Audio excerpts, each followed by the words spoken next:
শিয়া এটা এমন একটি সম্প্রদায়, শিয়াদের পরিচয় জানার আগে শিয়া শব্দের অর্থ আমাদের জেনে নেওয়া দরকার। শিয়া শব্দটি বলতে মূলত দল, উপদল বা অনুসারীদের কোনো গোষ্ঠী এটা বোঝানো হয়।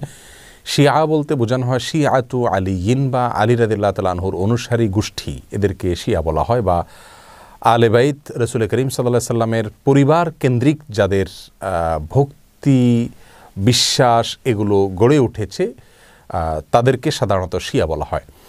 শিয়াদের উৎপত্তি এটা সাহাবায়ে কেরাম রিদওয়ানুল্লাহ আজমাইন তাদের যুগ থেকেই বলতে পারি, এবং শিয়াদের উৎপত্তির পেছনে যে লোকটি ছিল তার নাম হলো আবদুল্লাহ ইবনে সাবা। ইহুদি ছিল, পরবর্তীতে সে মুসলিমদের বেশ ধারণ করে মুসলিমদের ক্ষতি সাধন করার জন্যই মূলত এই গ্রুপটির তারা আবিষ্কার করে।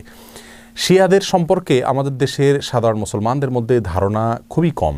আমরা অনেকেই মনে করি মুসলিমদের মধ্যেই একটি সাধারণ দল শিয়া, অথচ শিয়াদের যে সমস্ত বিশ্বাস আছে সে বিশ্বাসগুলো ইসলামের একেবারে মৌলিক বিশ্বাসগুলোর সাথে অনেকগুলো বিশ্বাস আছে যেগুলো সাংঘর্ষিক।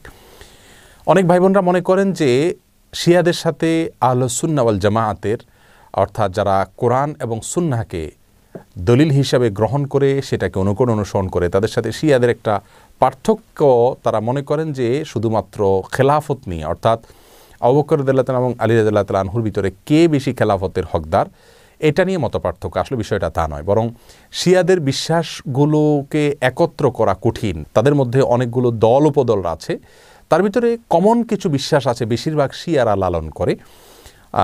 তার ভিতরে একটি হলো তারা কালিমাতুত তাওহীদ আমরা যেটা বলি এটাকে যথেষ্ট মনে করে না। তারা মনে করে লা ইলাহা ইল্লাল্লাহু মুহাম্মাদুর রাসূলুল্লাহ এবং আলিয়ুন ওয়ালিউল্লাহ এটাও স্বীকৃতি দিতে হবে, মুখে উচ্চারণ করতে হবে, তারপরে মানুষ মুসলিম হবে। তাদের মধ্যে কোনো গ্রুপ আছে যারা কোরআনে কারিমের 30 পারার যে কোরআন এটার ব্যাপারে তারা সন্দেহ পোষণ করে এবং তারা কোরআনের বিকৃতিতে বিশ্বাস করে বা বিকৃতি করে, এটাকে তারা সঠিক মনে করে বিকৃতি করে থাকে। তাদের মধ্যে বড় অংশ বা সবচেয়ে বেশি অংশ বলা যেতে পারে, প্রায় সবাই বলা যেতে পারে, তারা সাহাবীদেরকে সবাইকে কয়েকজন বাদে আলী রাদিয়াল্লাহু তাআলা আনহু, আব্বাস রাদিয়াল্লাহু তাআলা আনহু সহ কয়েকজন বাদে হাসান হুসাইন, ফাতেমা রাদিয়াল্লাহু তাআলা আনহুম সহ আহলে বাইত যারা তারা ছাড়া বাকিদেরকে তারা কাফের মনে করে এবং সাহাবীদেরকে গালমন্দ করাটা এটাকে তারা সওয়াবের কাজ মনে করে, ইবাদত মনে করে। আয়েশা রাদিয়াল্লাহু তাআলা আনহা রাসূল আকরাম সাল্লাল্লাহু আলাইহি ওয়াসাল্লামের সহধর্মিণী, তার চরিত্র নিয়ে তারা সন্দেহ করে, যার চরিত্রের বিষয়ে কোরআনে কারিমে সূরা নূরে আল্লাহ সুবহানাহু ওয়া তাআলা পরিষ্কারভাবে ঘোষণা দিয়েছেন। যাই হোক, এ হলো মোটামুটি শিয়াদের কয়েকটা জঘন্য বিশ্বাসের আলোচনা। এবারে আসি শিয়াদের একটা বিশেষ দল, তাদেরকে ইসনা আশারিয়া বলা হয়। মূলত ইসনা আশার শব্দের অর্থ হলো 12। ইসনা আশারিয়া গ্রুপ বলতে শিয়াদের ওই গ্রুপকে বলা হয় যারা 12 জন ইমামে বিশ্বাস করে, অর্থাৎ যারা মনে করে যে 12 জন ইমাম আল্লাহর পক্ষ থেকে নির্ধারিত, তারা রাসূল করিম সাল্লাল্লাহু আলাইহি সাল্লামের ওয়াফাতের পরে ধারা পরম্পরায় আসছেন এবং তাদের মধ্যে প্রথম ইমাম ছিলেন আলী রাদিয়াল্লাহু তাআলা আনহু এবং সর্বশেষ ইমাম ছিলেন মুহাম্মদ ইবনুল হাসান আল আসকারি। এসব ইমামদের সম্পর্কে, ইমামদের মধ্যে সর্বশেষ ইমাম যিনি মুহাম্মদ ইবনে হাসান আল আসকারি, তারা মনে করে তিনি লুকায়িত হয়ে গেছেন, আবার প্রকাশিত হবেন, এবং এই ইমামরা সবাই নিষ্পাপ, তারা কোনো ভুল ত্রুটির ঊর্ধ্বে, এবং এই ইমামরা সকল প্রকার ইবাদত বন্দিগির ঊর্ধ্বে উঠে গেছেন, তাদের কোনো ইবাদত বন্দিগি করতে হয় না। এই বিশ্বাসগুলো লালন করে থাকে ইসনা আশারিয়া গ্রুপ।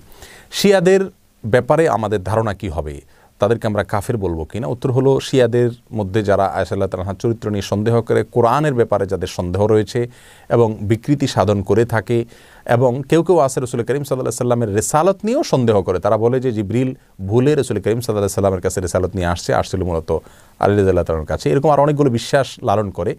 এই সম্প্রদায়গুলোকে বা এইরকম বিশ্বাস লালনকারীদেরকে আমরা মুসলিম মনে করতে পারি না। তবে হ্যাঁ, তাদের মধ্যে অনেকগুলো গ্রুপ আছে যাদেরকে সরাসরি কাফের বলা যায় না, তাদের অনেকগুলো ভুল এবং ভ্রান্ত বিশ্বাস রয়েছে। এদের মধ্যে সবচাইতে সাধারণ যেটা বিশ্বাসের দিক থেকে সবচাইতে তুলনামূলকভাবে কম জঘন্য বলা যেতে পারে সেটা হলো আবু বকর রাদিয়াল্লাহু তাআলার চাইতে আলী রাদিয়াল্লাহু তাআলাকে খেলাফতের জন্য অধিক হকদার মনে করা। শিয়াদের অনেকগুলো ভ্রান্ত বিশ্বাস নিয়ে বিস্তারিত এবং বিশদ আলোচনা করা দরকার, তা না হলে তাদের বিষয়ে আমাদের ধারণা পরিষ্কার হবে না। একজন মুসলিম হিসাবে আমাদেরকে সঠিক ধারণা যেমন রাখতে হবে, তেমনিভাবে ইসলামের বিষয়ে কারা কি ভুল ধারণা লালন করে সেগুলো আমাদের জানতে হবে। কোরআন নিয়ে যারা সন্দেহ করে, সাহাবীদেরকে যারা গালমন্দ করে, সাহাবীদেরকে যারা কাফের মনে করে, এবং রাসূল করিম সাল্লাল্লাহু আলাইহি সাল্লামের সহধর্মিণীর চরিত্র নিয়ে যারা সন্দেহ করে, কোরআনের বিকৃতি যারা সাধন করে, এদের ব্যাপারে আমাদের ধারণা কি হওয়া উচিত, সেটা আমার মনে হয় যে কোনো সাধারণ দর্শক শ্রোতাই আমরা সহজেই সিদ্ধান্ত নিতে পারবো। আল্লাহ তাআলা আমাদের সকলকে সঠিকটা বুঝার তৌফিক দান করুন।